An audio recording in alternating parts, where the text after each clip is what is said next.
Alors, Ingrid, tu es psychologue au CHRU de Tours. Tu donnes également des cours sur la psychologie clinique et sur les auteurs de violences sexuelles à l'université. Et depuis quelque temps, tu as repris des études en parallèle pour faire un doctorat lié à l'évaluation de la récidive des auteurs de violences sexuelles. Alors tout simplement, pourquoi ? Alors moi, c'est vraiment l'envie d'être utile pour la société qui m'a conduit à faire des études de psychologie. Et puis, il y a 9 ans, à la sortie de ces études, j'ai une super opportunité. J'ai mis un pied en prison. Et puis, par la suite, ma carrière elle s'est poursuivie dans 2 services de l'hôpital de Tours. Le premier service, c'est une unité sanitaire, c'est-à-dire un service qui accueille des patients détenus. On leur propose des thérapies, on les aide à modifier leur comportement. Et dans le deuxième service, qui s'appelle un centre ressources pour intervenants auprès des auteurs de violences sexuelles, on accompagne les professionnels de finalement tous les domaines, justice, santé, médico-social, et on les aide à accompagner des patients qui ont commis des faits de violences sexuelles. Mais qu'est-ce qu'on entend exactement par violence sexuelle ? En fait, violence sexuelle, c'est un terme générique qui va finalement concerner plein de comportements très différents, qui peut aller de l'exhibition jusqu'au viol, en passant par exemple, la pédopornographie ou encore le harcèlement sexuel. Et des cas de harcèlement sexuel qui sont de plus en plus médiatisés aujourd'hui. Exactement. Est-ce que dans le public, vous pourriez lever la main les personnes qui ont déjà entendu parler de la vague MeToo ? Bon, vous voyez qu'on est quasiment tous au courant. Cette vague, en fait, c'est évidemment un mouvement social qui a été très important, qui a été à l'initiative d'actrices qui ont porté plainte pour des agissements sexuels de la part d'un producteur qui était très influent. Et en fait, cette vague, elle est vraiment importante dans la société puisqu'elle a permis aux victimes de libérer la parole. Pourtant, on a l'impression que même si c'est un sujet qui est de plus en plus médiatisé, il reste un sujet tabou. Tout à fait. C'est un sujet tabou parce que c'est un sujet qui touche à l'intime, qui montre aussi l'horreur de ce qui peut se passer dans notre société et qui montre les conséquences dévastatrices pour les victimes. Avec une ampleur importante. Une ampleur qui est très importante. Si on reste en France et qu'on regarde la dernière enquête de victimisation qui a été réalisée en 2015, on peut constater que 580 000 femmes et 197 000 hommes ont été, au cours des 12 mois avant l'étude, victimes de violences sexuelles. Et finalement, les victimes, elles sont très différentes. On l'a vu là, ça peut être des hommes, des femmes, et puis c'est des personnes qui proviennent finalement de milieux sociaux très variés. Par contre, ce que montrent les études, c'est que dans 81% des situations de violences sexuelles, la victime est un mineur. Et dans ces agressions sexuelles sur mineurs, l'auteur fait partie dans 94% des situations de l'entourage proche de la victime. Donc, en résumé, les violences sexuelles impactent énormément de personnes, non seulement les victimes, mais aussi leur famille, leur entourage, Exactement. mais aussi les proches et les familles des auteurs. Tout à fait. Ce qui signifie finalement qu'à un moment donné de notre vie, chacun d'entre nous peut, de manière directe ou indirecte, être concerné par les violences sexuelles. Alors justement, on constate qu'il y a des violences sexuelles, mais qu'est-ce qu'il est proposé aux victimes et est-ce qu'il existe des thérapies ? Les prises en charge qui sont proposées aux victimes, c'est vraiment une préoccupation importante en France. Et puis cette prise en charge, elle peut arriver à n'importe quel moment de la vie de la victime. Ça peut être quelques heures après l'agression, comme plusieurs années après finalement. Et en France, on a vraiment un maillage institutionnel assez important pour prendre en charge les victimes, qui va nous permettre d'avoir une prise en charge qui finalement est multiple. Cette prise en charge, elle peut être par exemple sanitaire, et là ça va être par exemple les médecins qui vont proposer des examens corporels aux victimes, mais ça peut être aussi des psychiatres ou des psychologues qui vont proposer de la psychothérapie. Mais cette prise en charge, elle peut aussi être sociale. Là, ça sera les assistants sociaux, les éducateurs qui vont pouvoir proposer ce genre de choses. Et elle peut aussi être juridique, et là ce sera l'affaire des avocats et des juristes qui accompagneront les victimes. Et donc, selon toi, Ingrid, quelle est la meilleure manière d'obtenir de l'aide de la part de ces personnes ? Alors ces personnes, on peut les trouver dans différents endroits en fait. On peut les trouver dans le milieu associatif, où là il y a effectivement des bénévoles, des professionnels qui vont œuvrer au quotidien pour aider les victimes. Mais on peut aussi les trouver à l'hôpital, évidemment. Et on peut prendre là comme exemple les centres de psychotraumatisme qui se développent notamment ces derniers mois en France.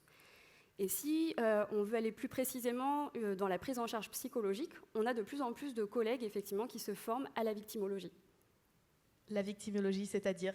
La victimologie, c'est la science qui va permettre de proposer des évaluations détaillées aux victimes et qui va leur proposer des prises en charge thérapeutiques vraiment adaptées dans le but de les aider à se reconstruire.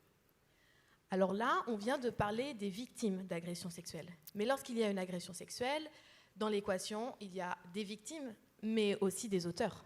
Tout à fait, tu as complètement raison. À partir du moment où il est question de violence sexuelle, il est bien sûr question de victimes, mais il est aussi question d'auteurs. Et parce que les auteurs, ils sont à l'origine de ces comportements et de ces situations, et la plupart du temps, on ne voit pas l'intérêt de leur porter de l'attention. Pourtant, que ce soit en France ou ailleurs, il existe des soins pour les auteurs de violences sexuelles. Et ce qui est vraiment important de retenir aujourd'hui, c'est que ces soins, ce n'est en aucun cas une manière de déresponsabiliser ce qu'a fait l'auteur ou de minimiser les comportements qu'il a pu avoir. Proposer des soins aux auteurs, c'est tendre une main vers ces personnes dans le but de les aider à ne plus agresser. Donc si je résume, s'occuper des auteurs, c'est aussi tenter de diminuer le nombre d'agressions et donc le nombre de potentielles victimes. Et donc ça, c'est ton objectif de travail. Tout à fait. Alors, je pense qu'on a tous en tête une image assez stéréotypée de ce que pourrait être un auteur de violences sexuelles ou un harceleur. Mais toi, qu'est-ce que tu observes sur le terrain ?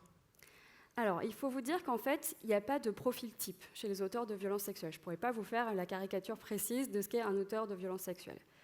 On a affaire à des gens vraiment très variés. Dans 96% des situations, les agresseurs sont plutôt des hommes. Mais ça veut aussi dire que dans une petite proportion, les violences sexuelles peuvent être commises par des femmes.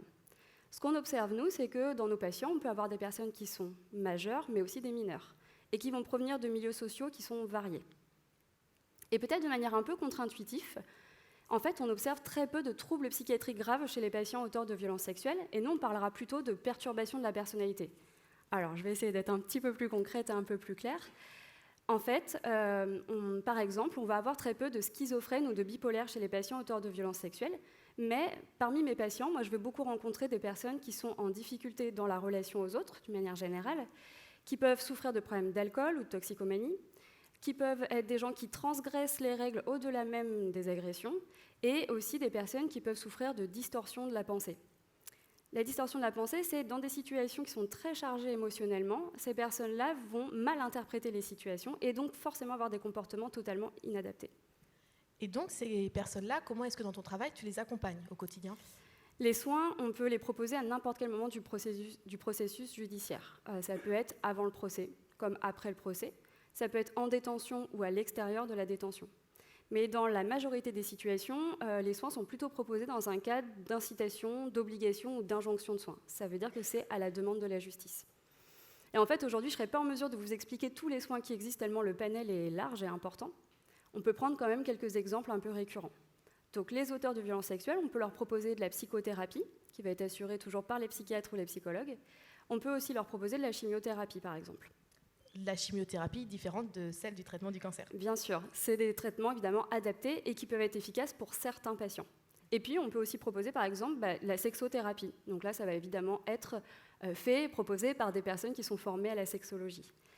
Finalement, ce qui est important, au-delà de cette variété, c'est de se dire que les objectifs de la prise en charge sont les mêmes. Les objectifs, c'est aider le patient à comprendre ce qui s'est passé pendant l'agression, l'aider à repérer les difficultés qu'il pourrait avoir, et l'aider à modifier ses comportements, toujours, j'insiste, dans le but de diminuer le nombre d'agressions. Et l'autre chose importante, c'est que finalement, le soin, ce n'est pas du tout une solution miracle, je pense que vous l'imaginez, et d'ailleurs qu'on peut proposer en parallèle d'autres modes d'action. Donc peut-être que tu pourrais nous développer ces différents modes d'action ? Oui, on peut prendre comme exemple la prévention. Donc si là, on doit définir ensemble un peu ce qu'est la prévention, c'est tout mode d'action qui va permettre effectivement d'empêcher la survenue d'un comportement problématique. Et en fait, cette prévention en France, on estime qu'elle peut agir à 3 niveaux. Alors, le premier niveau. Premier niveau, ça va être très en amont des agressions. Et ce premier niveau, il part du principe qu'une population qui est avertie, sensibilisée à certains sujets, est une population qui aura moins de risques de devenir victime ou auteur. On va prendre un exemple concret pour que ça soit plus parlant. Par exemple, aux élèves qui sont scolarisés, on peut leur proposer des groupes dans lesquels on va les aider à développer leurs compétences psychosociales. Les compétences psychosociales, c'est ce qui va faire qu'on va mieux vivre et être plus adaptés les uns avec les autres.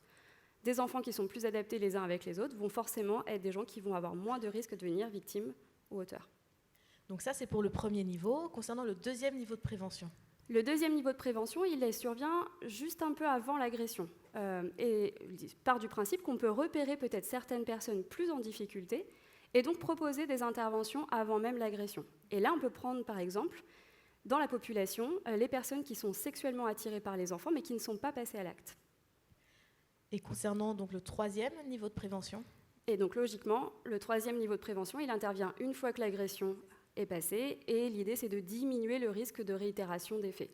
Et là, on peut prendre comme exemple les cercles de soutien et de responsabilité. Les cercles de soutien et de responsabilité, c'est un dispositif de prévention qui existe beaucoup en Amérique du Nord et aussi dans certains pays d'Europe, qui arrive tout doucement en France et qui va s'intéresser aux personnes qui sont sortantes de détention pour avoir commis des faits de violence sexuelle sur des mineurs.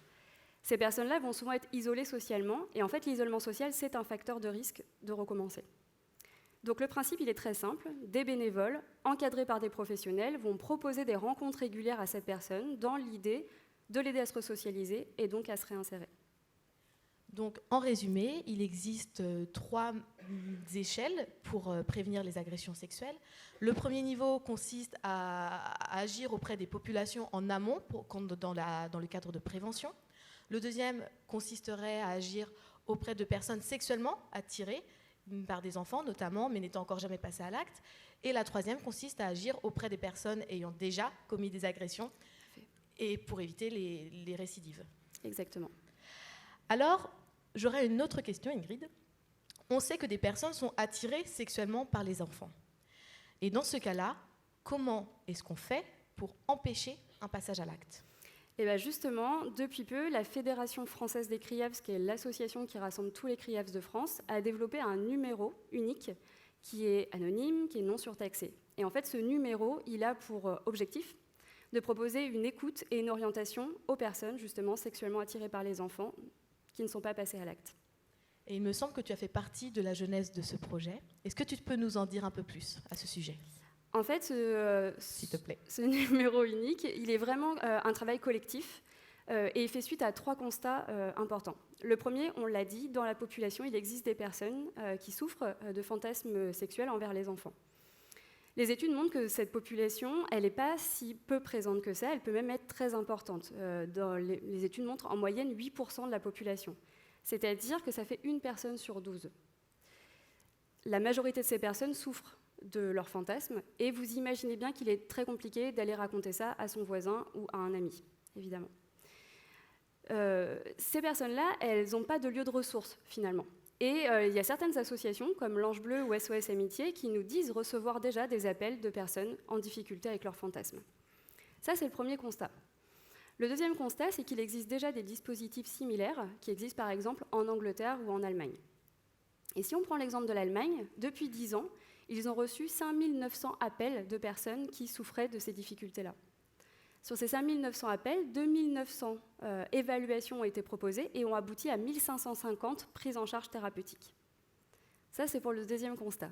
Et le troisième constat est que finalement, ce numéro, il est soutenu par les instances publiques. Il a fait l'objet d'une recommandation d'une audition publique. Alors, c'est un terme un peu scientifique pour dire, en fait, un groupe d'experts qui se rassemblent pour déterminer les bonnes pratiques à avoir dans le futur pour essayer d'améliorer certaines difficultés. Ce numéro, il est aussi soutenu par le ministère de la Santé et notamment par le secrétaire d'État qui se charge de la protection de l'enfance. Et puis, on est aussi soutenu par des associations de victimes qui comprennent la nécessité de ce dispositif. Mais alors, concrètement, disons qu'un jour, je développe une attirance sexuelle pour des enfants. Qu'est-ce qui se passe si j'appelle à ce numéro ? Alors, si tu appelles à ce numéro, tu vas tomber sur un serveur qui va te demander juste le département dans lequel tu habites. 37. C'est ça. Donc, à la suite de ça, il va te rediriger vers le CRIAVS de ta région. Donc, le CRIAVS, par exemple ici, Centre Val-de-Loire. Au bout du fil, tu vas tomber sur un professionnel d'un CRIAVS qui va te proposer une première évaluation de tes difficultés. Et si c'est nécessaire, il va te proposer, t'orienter vers un thérapeute qui saura t'aider à prendre en charge ces difficultés-là. Et donc actuellement, ce numéro unique, il est en expérimentation dans 5 régions, et notamment en région centre. Et notre idée à nous, évidemment, ça serait qu'il s'étende à tout le territoire français. Mais donc, après toutes ces phrases, s'il y avait concrètement une seule chose que tu voudrais qu'on retienne ce soir, Ingrid, qu'est-ce que ce serait ?